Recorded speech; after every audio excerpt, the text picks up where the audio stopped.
এতিয়া চিটুৱেশ্যন কণ্ট্ৰলত আছে। আপুনি চাইছে গোটেই পৰিৱেশত আমাৰ পুলিচ বলটো ডিপ্লয় কৰা হৈছে আৰু মানুহকেইটা যি ইয়াতে নৰ্মেল লাইফটো ঘূৰি আনিবৰ কাৰণে আমি চেষ্টা কৰাই আছোঁ আৰু বহুতখিনি চব দোকানখিনি চব আছে লাষ্ট 3-4 ডেজ পৰা নৰ্মেল লাইফো আহিছে। যিখিনি আমি একশ্যন ল'ব লগা আছে, যিখিনি ইয়াতে ক্ৰাইম হৈছে তাৰ এগেইনষ্ট আমি 22 মানুহ এতিয়ালৈকে এৰেষ্ট কৰিছোঁ, 22টা মানুহ এৰেষ্ট হৈছে। আমি আইডেণ্টিফাই কৰিছোঁ বেছড অন দ্য এভিডেঞ্চ যি আমাৰ হাতত ভিডিঅ' আছে আৰু এভিডেঞ্চ যি আমি পাইছোঁ তাৰ ওপৰতে আমি ভিত্তি কৰি মানুহবিলাকক আইডেণ্টিফাই কৰি এৰেষ্ট কৰিছোঁ।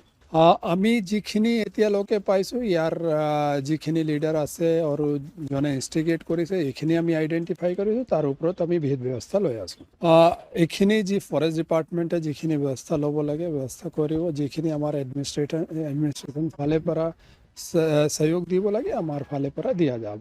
এতিয়ালৈকে আমি 22টা মানুহ এৰেষ্ট কৰিছোঁ আৰু মোৰ আপোনালোকৰ পৰা এটাই ৰিকুৱেষ্ট কি যিখিনি মানুহ ইন'চেণ্ট আছে, যিখিনি কিবা এইটো নাই, তেওঁলোকে নিজৰ লাইফ নৰ্মেলে চলাই থাকক, একো অসুবিধা নাই। তেনেকুৱা কিছুমান মানুহ যদি ভয় কৰি আছে, ভয় কৰা দৰকাৰ নাই। যিখিনি ইন'চেণ্ট আছে তেওঁলোকক একো অসুবিধা নহয়। এতিয়া আমি যিখিনি যেনেকুৱা চিচুৱেশ্যন তাৰ ওপৰত আমি যি কম্পিটেণ্ট অথৰিটি আছে তেওঁলোকক জনাই দিয়া যাব এণ্ড দেন যিখিনি নিৰ্ণয় কম্পিটেণ্ট অথৰিটি লয় তাৰ ওপৰত একশ্যন হ'ব।